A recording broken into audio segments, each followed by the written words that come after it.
2025년 6월 22일 오순절 후 두 번째 주일 예배를 드리겠습니다. 예수께서 서서 외쳐 이르시되 누구든지 목마르거든 내게로 와서 마시라. 나를 믿는 자는 성경에 이룬 것 같이 그 배에서 생수의 강이 흘러나오리라 하시니 이는 그를 믿는 자들이 받을 성령을 가리켜 말씀하신 것이라. 하나님은 영이시니 예배하는 자가 영과 진리로 예배할지니라. 아멘. 기도합니다. 영원토록 변함이 없는 사랑으로 우리를 돌보시며 인도하여 주시는 하나님 아버지, 지난 한 주간 우리의 발걸음을 실족하지 않도록 지켜주시며 선하고 의로운 길로 이끌어 주심에 감사드립니다. 오늘 거룩한 주일 건강한 몸과 마음으로 하나님 앞에 나와 예배드리게 하시니 더욱 감사드립니다. 저희들은 주님께서 베풀어 주시는 은혜가 아니면 한순간도 살아갈 수 없는 존재입니다. 마음을 활짝 열고 예배하는 이 시간에도 친히 저희와 함께 하시고 홀로 영광을 받아 주옵소서. 예수님의 이름으로 기원하옵나이다. 아멘.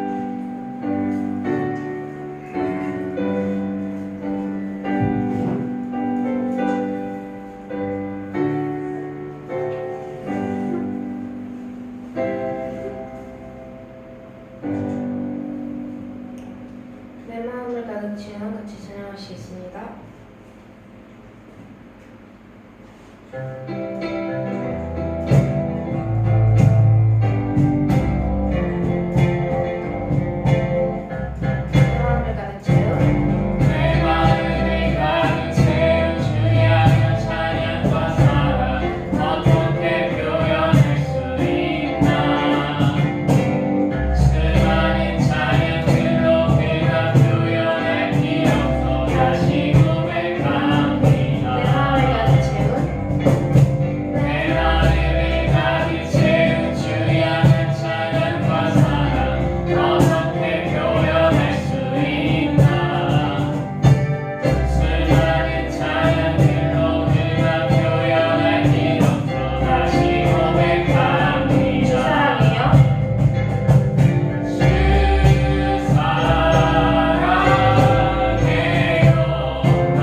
주여 우리 연약합니다.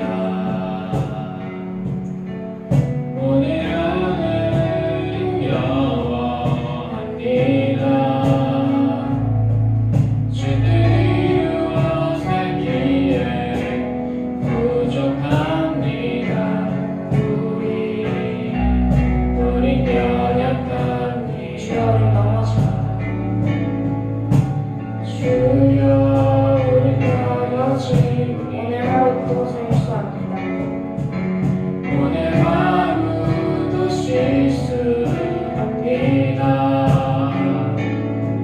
주의 긍휼을 구하는 죄인입니다. 주만 바라봅니다. 하나님의 주님의 한없는 주님의 세상 위에 넘칩니다. 온 세상 위에 넘칩니다. 가릴 수 없는 주 영광 온 땅 위에 충만합니다. 주님만이 우리 따라갑니다. 우리 길을 따라갑니다. 그날에 우리 이루시리. 주는 안전합니다. 주는 안전합니다.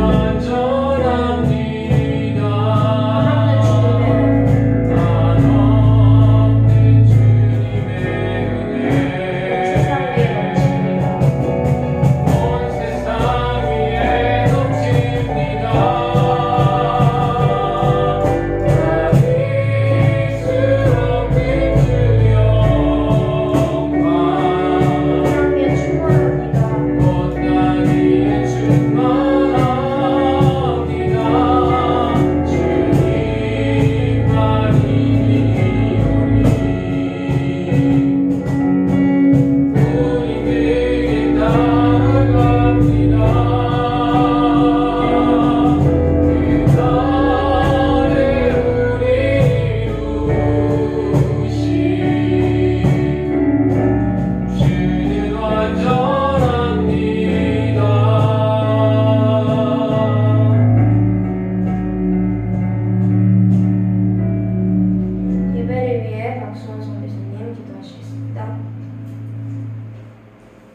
온 감사와 영광을 누리게 하여 주심에 감사를 드립니다. 2000년 전 우리를 구원하시기 위해 아들을 보내시고 또 기꺼이 십자가에서 죽으심으로 완성하신 사랑을, 그리고 부활하시고 우리에게 성령님을 보내주셔서 언제나 새로운 영으로 부어주시고 함께하여 주심을 경험하고 보게 하심을 감사드립니다. 그러나 우리는 악하고 연약하여 때때로 무너지고 때때로 그 뜻을 순종하지 못하며 살아가는 죄를 짓습니다. 이 시간 그 모든 죄를 회개하기를 원합니다. 사랑으로 우리를 받아주시고 당신의 선하심에 감사를 드릴 수 있도록 하여 주시옵소서. 또한 그 선하심을 통하여 우리가 매일 새로워지고 새 사람이 되어 세상으로 나아갈 힘을 얻고 또한 세상의 작은 불빛이 되어 살아가도록 도우시기를 간절히 기도합니다. 그래야 우리의 작은 불씨가 큰 역사가 되어 당신의 나라와 당신의 계획하심에 사용되어지기를 간절히 소원합니다. 이 땅 슬로베니아와 유럽 그리고 한국 땅에 이르기까지 주께서 긍휼히 여기시고 새롭게 하심을 믿고 소망합니다. 아픈 자를 고치시고 마음이 상한 자를 위로하시며 도움이 필요한 모든 이들을 찾으시는 그 마음을 우리도 함께 동참하게 하여 주시옵소서. 이 시간 듣는 말씀을 통하여 또한 새롭게 나아갈 마음의 결단을 하기를 원합니다. 마친 시간까지 함께 하시고 또 일주일 그리고 우리의 모든 삶을 주관하시기를 바라고 살아계셔서 역사하시며 은혜를 베푸시는 예수 그리스도의 이름으로 간절히 기도합니다. 아멘.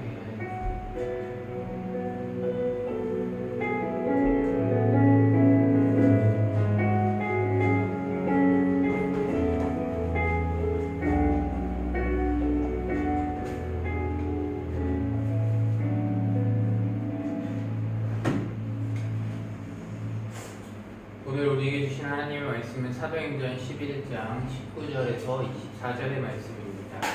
사도행전 11장 19절에서 24절의 말씀을 한 절씩 교독하도록 하겠습니다. 기록된 하나님의 말씀입니다. 그때 스데반의 일로 일어난 환란으로 말미암아 흩어진 자들이 베니게와 구브로와 안디오까지 이르러 유대인에게만 말씀을 전하는데 그중에 구브로와 구레네 몇 사람이 안디옥에 이르러 헬라인에게도 말하여 주 예수를 전파하니 주의 손이 그들과 함께 하심에 수많은 사람들이 믿고 주께 돌아오더라.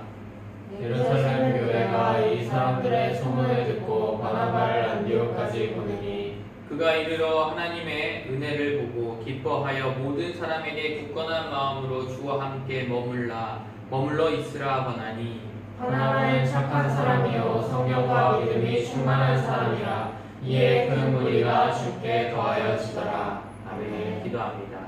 사랑의 하나님 아버지 감사합니다. 거룩한 주일 주님 전에 나와 예배하게 하시고 또한 주님의 말씀을 이 시간 듣습니다.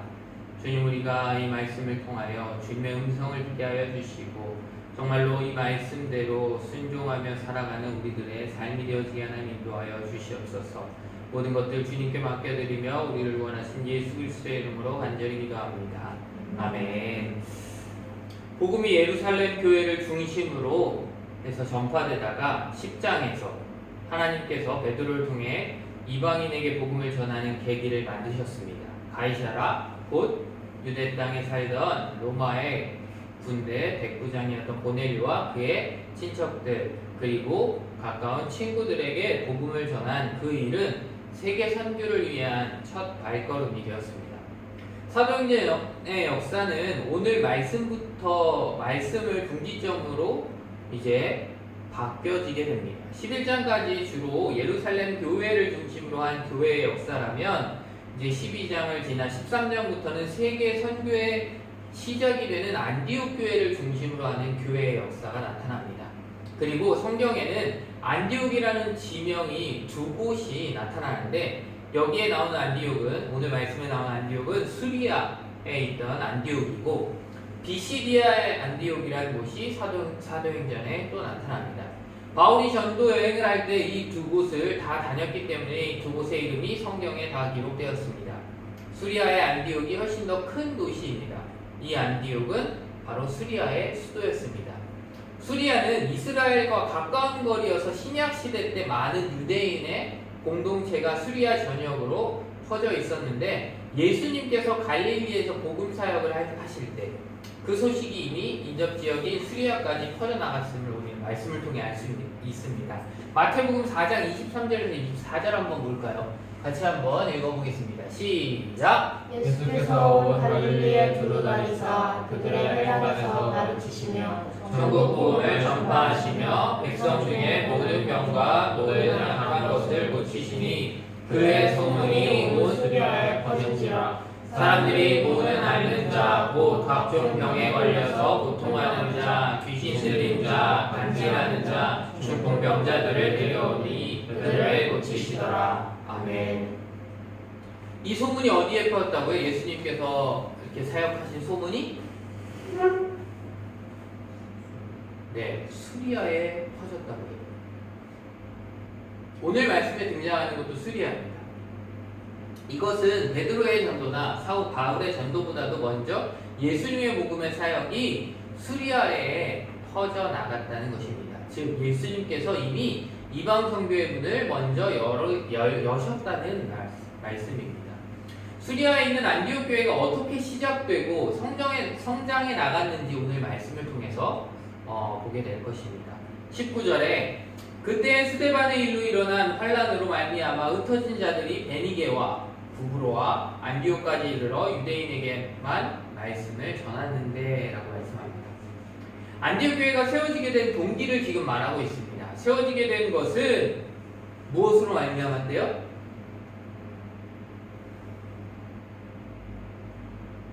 무엇으로 말미암아? 네, 스데반의 일로 일어난 환란으로 말미암아. 스데반의 일이 뭐예요? 스데반의 일이 뭐였을까요? 네, 예수 그리스도를 전하다가 성 밖으로 쫓겨나 돌에 맞아 죽게 됩니다. 바로 순교하게 되는데 그 장면을 누가 봤어요? 누가 봤을까요? 한 청년이었던 사울이 봤습니다. 그 스데반의 죽음을 어떻게 생각했어요? 사울은 마땅히 여겼다고 했어요. 기억나요? 네. 이렇게 스데반의 일로 일어난 환란으로 말미암아 흩어진 그 당시에 예루살렘에 있던 예수 그리스도를 믿는 사람들이 어떻게 됐어요? 그대로 그곳에 있었나요? 아니요. 어떻게 됐어요? 흩어지게 됩니다. 누구를 제외하고 사도들만 그곳에 남고 나머지는 전부 예루살렘 밖으로 흩어지게 됩니다. 이렇게 환란이나 고난이 어떻게 보면 많은 사람들을 흩어지게 하였지만 뒤로 퇴행하는 것이 아니라 오히려 하나님의 시선으로 바라본다면 더 멀리 전진할 수 있는 기회가 됩니다. 이때는 지금과는 비교할 수 없을 정도로 기독교인들, 바로 예수님을 믿는 사람들에 대한, 그리스도인들에 대한 핍박이 심해서 사도들을 제외한 성도들이 바로 예루살렘을 떠나 피하게 되었습니다. 6.25 전쟁 때 이북에 살던 분들이 남한으로 피난해 온 것과 비슷한 상황이었을 거예요. 그때 피난했던 성도들에 의해 남한에 많은 교회들이 생겨났었고, 그리고 나서 우리나라 성도들은 그러한 어려운 환경 가운데 주저앉지 않고 더욱더 신앙생활을 열심히 해나갔습니다. 안디옥 교회도 예루살렘에서 흩어진 유대인들이 그곳에 가서 교회를 세우게 됩니다. 이들이 왜 흩어졌다고요? 네. 왜 흩어졌어요? 어떤 일 때문에? 네. 스데반이 그리스도를 전하다가 돌에 맞아 죽게 되면서 일어난 환란으로 말미암아 흩어지게 되었습니다. 스데반은 예루살렘 교회의 7 집사 중 한 사람이었고, 스데반이 은혜와 권능이 충만하여 큰 기사와 표적을 민간에 행했습니다. 이렇게 되니 헬라파 유대인들이 스데반과 변론하기 시작하였고, 스데반을 당할 수 없게 되니 스데반이 모세와 하나님을 모독하였다고 바로 공의에 고발을 합니다. 거기서 스데반은 구약의 역사를 들어 예수님에 대해 설교하였고, 이 설교를 들은 스데반을 그 유대인들이 성 밖으로 소리쳐 내치면서 돌로 쳐 죽입니다. 스데반이 순교하자 사울을 중심으로 한 대대적인 그리스도인들에 대한 핍박이 시작되었습니다. 이때를 피해 여러 지역으로 바로 그리스도인들이 흩어지게 된 것입니다. 그런데 흩어진 성도들이 그냥 숨어있지 아니하고 어떻게 해요? 베니게와 구브로와 안디옥까지 이르러 어떻게 했다고요? 네, 바로 말씀, 복음을 전했습니다. 그런데 그 지역에 있던 사람들에게 전도한 것이 아니라 누구에게만? 응? 누구에게만? 네, 유대인에게만 복음을 전했습니다. 왜 그랬을까요? 왜 유대인에게만 복음을 전했을까요?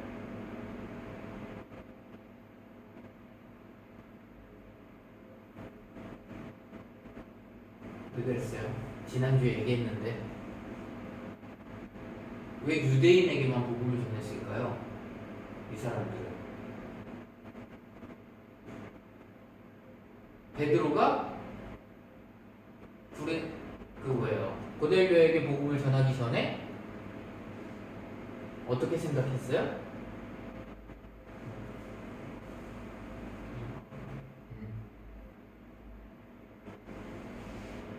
하나님이 택하신 백성은 유대인만이라고 생각했어요. 바로 선민의식이 있었던 거예요. 그래서 이방인에게는 복음을 전할 수 없다라는 생각이 있었던 거예요. 그러니까 이 지금 흩어진 그리스도인, 그 유대인이었다가 유대교였던 그 사람들이 그리스도인으로 바뀌면서도 그들에게는 무엇이 남아있어요? 유대인만 하나님이 택하신 백성이다 라는 것이 남아있었기 때문에 그곳으로 가서도 어떻게 했어요? 누구에게만 복음을 전했다고요? 유대인에게만 복음을 전했다라고 말씀합니다. 이때까지는 이방인에 대한 전도가 이루어지지 않았음을 우리는 알 수 있습니다. 베니게. 자, 지도를 한번 볼까요? 이제 한번 볼게요. 자, 이스라엘이 어디 있어요?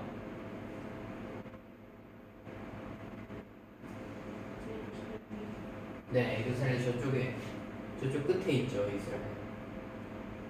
자, 베니게는요, 지중해 동편 해안 수리아 서쪽에 있는 고대 국가로서 레바논 산맥을 끼고 위치해 있습니다.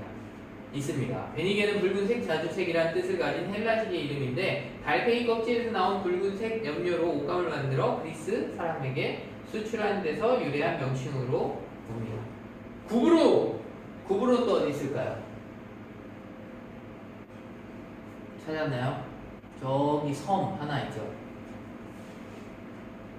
지중해 동북쪽에 있는 섬으로서 현재는 사이프러스, 키프로스라고 하고요. 안디옥 교회의 루기오가 구레네 사람이었습니다. 네. 잠시만요. 안디옥 교회가 아니고요. 수리아에서 약 96km 떨어져 있으며 구약에서는 이곳을 기띔이라고 불렀고 엘리사의 섬 그리고 이아트난 등으로 불렸습니다. 바울이 당시에 로마의 지배하에 있었으며 로마 총독이 통치했습니다. 안디옥은 어디 있을까요? 안디옥 어디 있어요? 저 위로 올라가면 네, 시리아 있는데 있죠. 수리아라고 되어 있죠. 안디옥은요, 바울의 전도 여행으로 교회에서 중요한 위치를 차지하고 있습니다. 지중해 연안의 도시이며, 먼저 수리아의 안디옥은 BC 300년경 수리아 셀류쿠스 왕에 의해 세워진 수리아의 수도입니다. 안디옥이라는 이름은 셀류쿠스의 아버지인 안티오쿠스를 기념해서 붙여졌으며 BC 64년 로마 폼페이우스에 의해 정복된 로마의 수리아 수도가 되었습니다. 그럼 비시디아 안디옥 한번 찾아볼까요? 어디 있어요? 저기 보면 비시디아라고 보이나요? 네. 바로 안디옥이 두 군데인데 비시디아 안디옥은 소아시아 비시디아에 있던 주요 도시입니다. 수리아 왕 셀류쿠스에 의해 세워졌고 이것 또한 후에 로마의 영토가 된 이곳은 많은 유대인들이 살게 되었으며 회당도 이 자리에 있었습니다. 자, 구레네는 어디 있어요? 구레네. 여기 안에 빨간색으로 동그라미 쳐져 있죠. 구레네는 아프리카 애국 서쪽에 위치한 그리스의 도시입니다. 이곳은 BC 630년경 그리스인들에 의해 세워졌으며 헬라어를 사용했는데 유대인들이 살고 있었고 유대교의 회당도 있었습니다. 예수님께서 지셨던 십자가를 억지로 졌던 시몬이 바로 구레네 출신이었습니다. 오순절에는 구레네 사람들이 예루살렘에 순례하러 왔었습니다. 스데반의 순교 이후 이들은 안디옥에 복음을 전파했으며 안디옥 교회의 루기오가 구레네 사람이었습니다. 순교는 선교의 씨앗이라는 말을 합니다. 그만큼 선교는 순교 없이는 이루어질 수 없었기 때문이었습니다. 우리나라도 외국 선교사님들의 순교에 의해 복음이 우리나라 전국으로 퍼질 수 있었습니다. 그러니 희생 없이 참다운 선교가 이루어지지 않았다는 말이기도 합니다. 안디옥 교회도 스데반의 순교로 인해 환난을 당했던 성도들에 의해 세워진 교회입니다. 심한 박해로 인해 고향과 친척을 떠났지만 그들은 역경과 어려움을 불평하지 않고 이것이 하나님의 섭리이심을 깨달았습니다. 20절에 그 중에 구브로와 구레네 몇 사람이 안디옥에 이르러 헬라인에게도 말하여 주 예수를 전파하니 라고 말씀합니다. 구브로와 구레네 몇 사람, 즉 이들은 수리아와 그리스 사람들인데 이들은 복음을 받아 그리스도의 제자가 되었던 사람들이었습니다. 그들은 안디옥에 와서 누구에게도? 헬라인에게도 주 예수를 전파합니다. 아까 유대인들은 어떻게 했어요? 유대인에게만 복음을 전했죠. 그러나 구브로와 브레네 몇 사람은 안디옥에 와서 누구에게도? 헬라인에게도 주 예수를 전파합니다. 바로 유대인들만이 아닌 헬라인들에게도 전도했던 것입니다. 앞장에서 베드로가 고넬료에게 전도했던 것처럼, 그리고 그렇게 전도함으로 이방인에게 처음으로 전도한 것이 된 것으로 보고, 이들에 의해 이방인에 대한 전도가 좀 더 확장된 것으로 볼 수 있습니다. 이들은 주 예수를 전파하였습니다. 주라는 호칭은 헬라어로 번역된 구약 성경에 의해서 유래된 호칭입니다. 헬라어 성경인 72년에 여호와를 뭐로 번역했을까요? 주로 번역했습니다.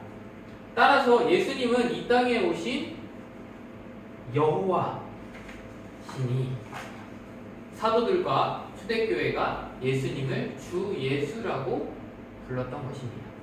그리고 이들은 그냥 예수를 전한 것이 아니라 바로 주 예수를 전했다는 것이 중요합니다. 다시 말해서 예수님께서는 여호와시다라는 사실을 전했다는 것입니다. 예수님은 훌륭하신 성자이시다가 아니라 바로 하나님이시다, 여호와이시다라는 것으로 전했다는 것입니다. 그런데 주라는 이 호칭은 구약을 이미 잘 알고 있는 유대인들에게는 이해가 쉬운 호칭이었지만 헬라인들에게는 어땠을까요? 헬라인에게는 이러한 호칭이 어떻게 보면 어색할 뿐만 아니라 말도 안 돼 라는 생각을 할 정도의 호칭이었습니다. 왜 그랬을까요? 예수님은 유대인이었고 다윗의 후손이기 때문에 유대인들은 그 말을 쉽게 알아들을 수 있습니다. 하지만 로마인이나 헬라 지역에 살던 사람들은 유대를 어떻게 생각했을까요? 이 당시에 유대, 이스라엘을 지배했던 나라는 어느 나라요? 네, 로마예요. 네, 로마입니다. 그리고 전 세계 공통어라고 했던 언어는 뭐였을까요? 응? 헬라어였습니다. 그러다 보니 로마와 헬라, 지금 로마인과 헬라인이 봤을 때 유대는 어떤 나라예요? 로마의 식민지였고 아주 작은 나라예요. 근데 거기서 태어난 한 사람, 예수님을 뭐라고 칭한다고요? 주라고 칭한대요. 그거를 받아들일 수가 있을까요? 어떻게 그 작은 곳에서 태어난 한 사람을 주라고 칭할 수 있을까요? 바로 주라고 한 건 주인을 이야기합니다. 어떻게 그렇게 칭할 수 있을까요? 이해할 수 없었던 겁니다. 하지만 이렇게 주라는 호칭을 사용해서 예수님을 전했을 때 그들은 그것을 믿기 시작합니다. 이것은 이방 선교에 대해서 하나님께서 놀라운 역사를 하셨기 때문에 가능했던 것입니다. 인간적으로 생각할 때는 받아들일 수 없지만 하나님이 역사하셨기에 그것이 가능했다는 것입니다. 21절에 주의 손이 그들과 함께 하심에 수많은 사람들이 믿고 주께 돌아오더라 라고 말씀합니다.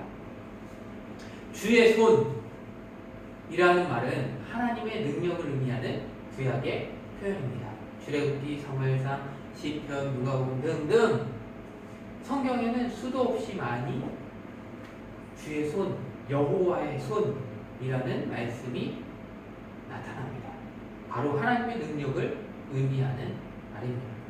구브로와 브레네 몇 사람이 안디옥에 있는 헬라인들에게 주 예수를 전파할 때에 하나님의 능력이 그들과 함께 하심에 수많은 사람들이 믿고 주님께로 돌아왔습니다.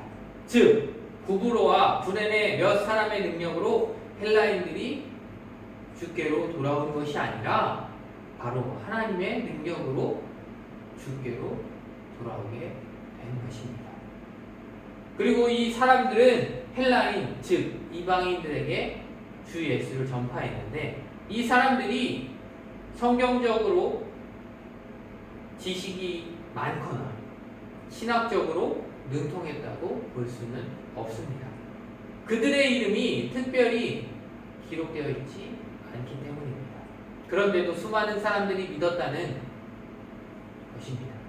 그러므로 우리가 전도할 때에 우리가 말을 잘해서 아니면 내가 말을 못해서 또한 성경의 지식이 부족해서 아니면 많아서가 아니라 하나님의 능력을 붙잡고 이들처럼 주님을 전하며 나아가야 합니다. 그렇게 할 때 하나님께서는 하나님의 능력으로 역사하십니다. 사도행전을 기록한 누가는 이 말씀으로 이방 선교의 운동이 하나님의 뜻임을 나타내고 있습니다. 그뿐 아니라 이 말씀이 가르치는 또 한 가지의 뜻은 복음의 사역은 오직 하나님께서 능력으로 행해 주셔야지만 열매가 나타난다는 사실입니다. 이렇게 하나님의 능력으로 최초의 이방 교회인 안디옥 교회가 세워지게 됩니다. 그리고 중요한 사실은 안디옥 교회는 바울이나 베드로 혹은 사도들 없이 예루살렘의 박해를 피해서 흩어진 무명의 그리스도인들에 의해 세워졌다는 사실입니다. 22절에 예루살렘 교회가 이 사람들의 소문을 듣고 바나바를 안디옥까지 보내니 라고 말씀합니다. 예루살렘 교회가 이 사람들 곧 안디옥에서 하나님의 능력으로 헬라인에게 전도하여 많은 사람들을 주님께로 돌아오게 한 구브로와 구레네 사람들에 대한 소문을 들었습니다. 지금은 예루살렘 교회의 성도들이 베드로의 설교를 듣고서 가지고 있었던 율법주의에서 벗어나 이방인에게 복음을 전함이 하나님의 뜻임을 깨닫고 있었기 때문에 안디옥 교회에서 일어난 일, 즉 수많은 헬라인들이 사람들이 주님께로 돌아왔다는 소문을 듣고서 예루살렘 교회에서 바나바를 안디옥에 파송합니다. 흩어진 성도들에 의해 안디옥 교회가 설립되어지고 성도들이 돌아가면서 예배했습니다. 안디옥 교회에 하나님의 말씀을 가르칠 사람이 절실히 필요했기 때문에 바나바를 파송합니다. 그런데 많은 사도들과 제자들 중에 왜 바나바를 보냈을까요? 바나바가 어떤 사람이에요? 기억나요? 바나바 사도행전에 4장에 나왔었어요. 바나바 어떤 사람이었을까요? 바나바는 어떤 사람이었을까요? 자, 말씀을 한번 볼까요? 사도행전 4장 36절 같이 읽어보겠습니다. 시작! 구브로에서 난 너희 족 사람이 있으니 이름은 요셉이라 사도들이 일컬어 바나바라 이름은 미로의 아들이라 하니. 아멘. 바나바는 어떤 사람이래요? 구브로에서 난 레위족 사람이래요. 구브로가 어디라고 했어요? 저기. 네. 지금 안디옥 교회에 어떤 사람들이 헬라인에게 전도했다고 했어요? 어떤 사람이 전했다고 얘기했잖아요. 구브로와 구레네 사람이 전했단 말이에요. 근데 바나바는 어떤 사람이라고요? 구브로에서 난 사람이에요. 그러니 그 사람은 어떤 사람이에요? 어떤 언어를 쓰는 사람이에요? 네, 헬라어를 쓰는 사람이죠. 네. 바나바는 구브로 출생이었으니 헬라말을 할 줄 알았고, 그리고 그의 이름의 뜻대로 위로자였고, 또한 권면을 잘하는 사람이었습니다. 그래서 예루살렘 교회는요, 바나바가 참으로 그곳에 가기에 합당한 사람이라고 생각하고 바나바를 파송합니다. 왜요? 예루살렘 교회의 중심은 누구였어요? 원래 그 예루살렘에 남았던 사람들이 누구였다고요? 다 흩어지는데 남았던 사람이 누구예요? 사도들. 사도가 누구예요? 바로 예수님의 12제자였던 사람들이 남았어요. 그 사도들은 어디 출신이었어요? 유대, 갈릴리 지방 출신이었습니다. 그러니까 그 사도들은 헬라어를 잘했을까요? 못했을까요? 네, 잘 못했을 것입니다. 그러니 바나바가 그곳에 가서 가르치고 하는 것들이 합당하다라고 더욱더 생각할 수 있습니다. 23절 말씀 같이 읽어볼까요? 시작! 그가 이르러 하나님의 은혜를 보고 기뻐하여 모든 사람에게 굳건한 마음으로 주와 함께 머물러 있으라 거나니. 아멘.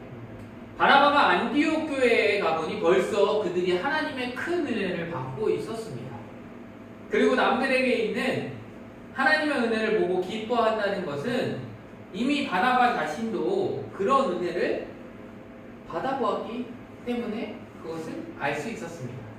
반대로 남들이 받은 은혜를 보고서 기뻐하지 않는 사람은 그 자신에게 그러한 은혜를 받은 체험이 없던지, 아니면 그가 은혜를 받고서도 그것을 자기의 영광으로 이용하였기 때문입니다. 이런 사람은 은혜를 받지 못한 사람과 같은 상태의 사람입니다. 그 다음에 모든 사람에게 굳건한 마음으로 주와 함께 머물러 있으라 라고 권합니다. 이 말씀은 무엇일까요? 사람을 보지 말고 오직 어떻게 해요? 누구만? 굳건한 마음으로 주님만 의지하라는 말씀입니다.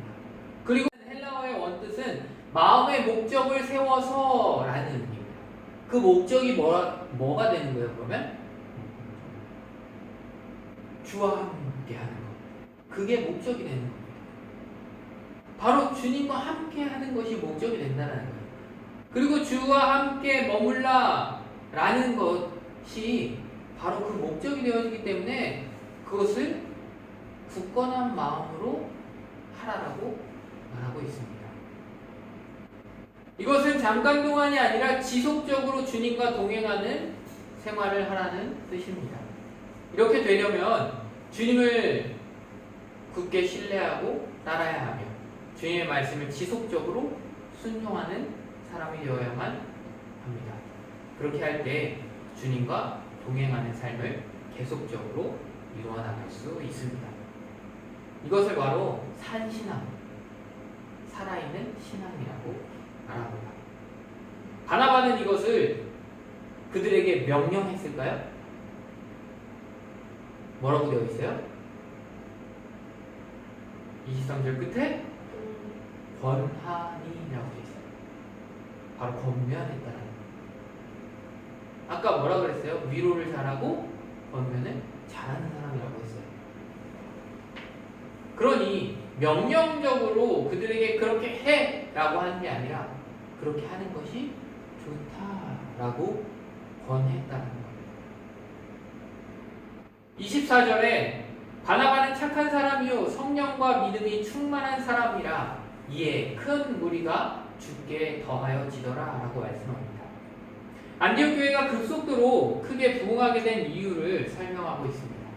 바나바는 착한 사람이고 또한 성령과 믿음이 충만한 사람이었습니다. 누가복음 23장 50절에 예수님을 장례한 아리마대 요셉은 그를 가리켜서 그는 공회 의원으로 선하고 의로운 요셉이라고 말씀합니다. 예수님 제자들까지도 두려워하여 예수님이 십자가에 달렸을 때 어떻게 했어요? 어떻게 했다고요? 예수님의 제자들이 예수님 십자가에 달리셨을 때 어떻게 했어요? 베드로는 예수님을 3번이나 부인하고 나머지 제자들은 도망쳤죠. 그러나 공예 의원이 십자가의 사건과 함께했다는 것은 참으로 온전한 믿음을 가졌다라고 볼 수 있습니다. 이 아리마대 요셉이 바로 그러한 사람이었습니다. 그리고 주님의 십자가 사건은 우리 기독교 역사에 있어서 가장 크고 중요한 사건인데 이 크고 위대한 하나님의 일에 중요하게 사용되었던 사람은 바로 선하고 의로운 사람이었다는 것입니다. 하나님의 뜻이 늘 그러하셨습니다. 믿음의 조상으로 삼으시려고 아브라함으로 변화시키시고 야곱을 이스라엘로 또한 사울을 바울로 변화시킨 후에 크고 중대한 일을 맡기셨습니다. 따라서 아리마대 요셉에게 주님의 시신을 맡기신 것, 그리고 세계 최초의 이방 교회인 안디옥 교회의 착한 사람이요 성령과 믿음이 충만한 자였던 바나바를 파송케 하신 것은 다 하나님의 뜻이었다는 것입니다. 여기 착한 사람이요 라는 말은요, 사람이 예수님을 영접한 후에 신앙과 사랑의 덕을 가졌다는 말이 아니라 믿기 전부터 그 성품이 착했던 사람이라고 볼 수 있습니다. 아리마대 요셉도 그러했습니다. 따라서 바나바가 권위자, 곧 권면하기를 좋아하고 위로하기를 좋아하던 누구라도 접근하기가 쉬운 사람이었던 것은 그가 태생적으로 온유하고 부드러운 성품을 가졌던 사람이라는 것입니다. 물론 예수님을 영접하면 우리의 성품이 강하고 강팍했던 사람도 온유하게 변함이 당연하지만 바나바는 태생, 선천적으로 착했던 사람입니다. 거기다가 바나바는 성령과 믿음이 충만한 자라고 합니다. 이것은 예수님을 영접한 후에 얻게 된 성품입니다. 성령이 충만하다 함은 성령으로 말미암아 그가 날마다 성령과 함께 했다라는 의미입니다. 그리고 성령 충만함은 그의 믿음으로 나타나기 때문에 본문에 성령이라는 말 다음에 믿음이라는 말이 나온 것입니다. 이렇게 원래부터 선하고 착했던 사람에게 성령과 믿음까지 충만하였으니 이에 큰 무리가 죽게 더하였던 것입니다. 바로 이러한 사람을 하나님께서는 사용하셨습니다. 실은 그때마다 하나님께서는 주님의 사람을 쓰시기 위한 사람을 찾으시고 부르십니다. 말씀을 정리합니다. 오늘 말씀을 통해 우리는 하나님께서 어떤 사람과 함께 하시는지, 그리고 그분의 손이 함께 할 때 어떠한 일이 일어나는지를 보았습니다. 초대교회 성도들은 박해로 인해 흩어졌지만 그 흩어짐은 오히려 복음이 땅끝까지 전파되는 계기가 되었습니다. 고난 속에서도 그들은 예수 그리스도를 전하기를 멈추지 않았고 그 헌신 위에 하나님의 손이 함께 하셨기에 수많은 이들이 주께로 돌아오는 역사가 일어났습니다. 그리고 그 중심에는 바나바와 같은 사람이 있었습니다. 그는 착하고 성령과 믿음이 충만한 사람이었습니다.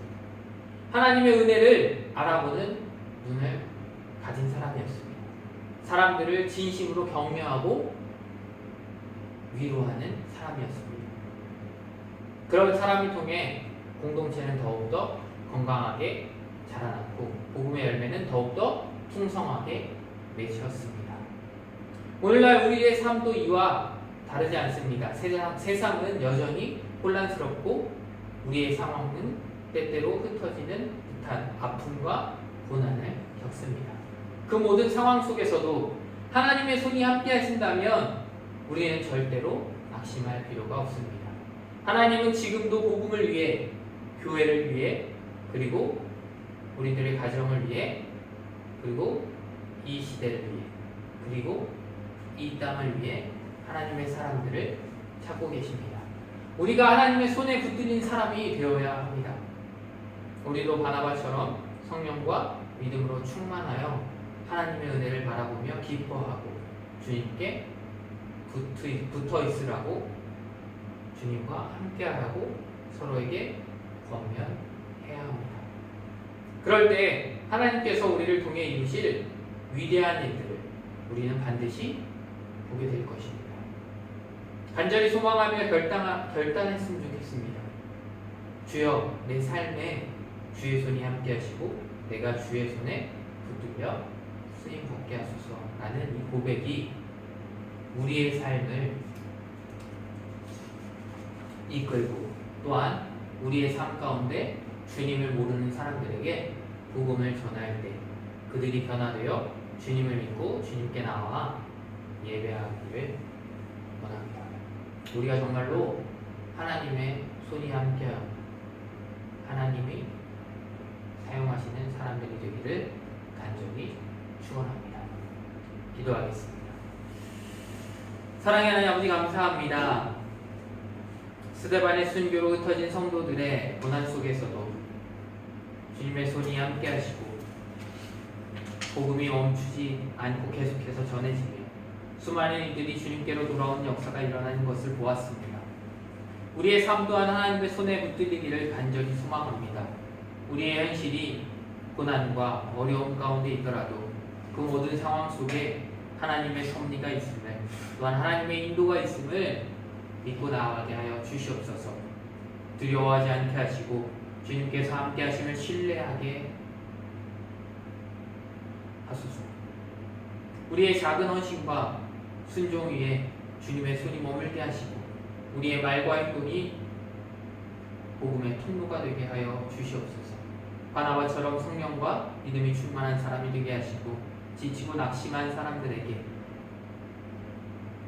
힘을 주고 또한 일으켜 세우는 사람이 되게 하여 주시옵소서. 우리의 가정과 교회 또한 이 땅에 하나님의 손이 함께하사 치유와 회복과 부흥의 역사가 이루어지게 하여 주시옵소서. 그리고 이 유럽 땅에 이 슬로베니아 땅에 안디옥 교회 같은 믿음의 공동체가 일어나게 하시고 우리도 그 부르심에 응답하는 주님의 일꾼이 되게 하여 주시옵소서. 모든 것 주님께 맡겨드리며 우리를 원하신 예수 그리스도의 이름으로 간절히 기도합니다. 아멘. 이 시간 주의 손에 나의 손을 포개고 같이 찬양하도록 하겠습니다.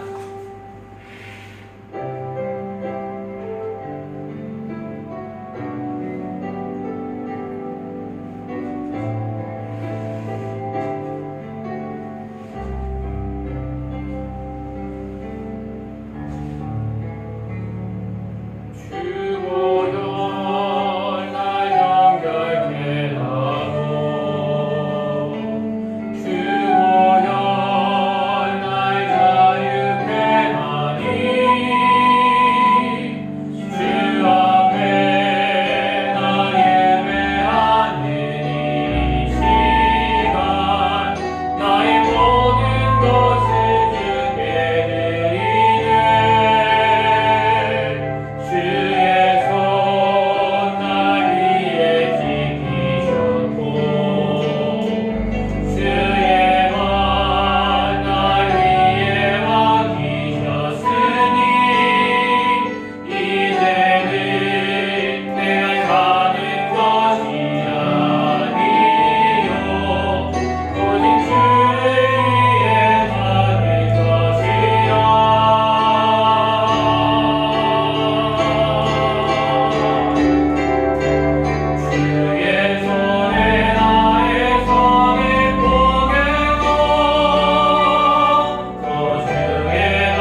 기도하면서 봉헌하도록 하겠습니다.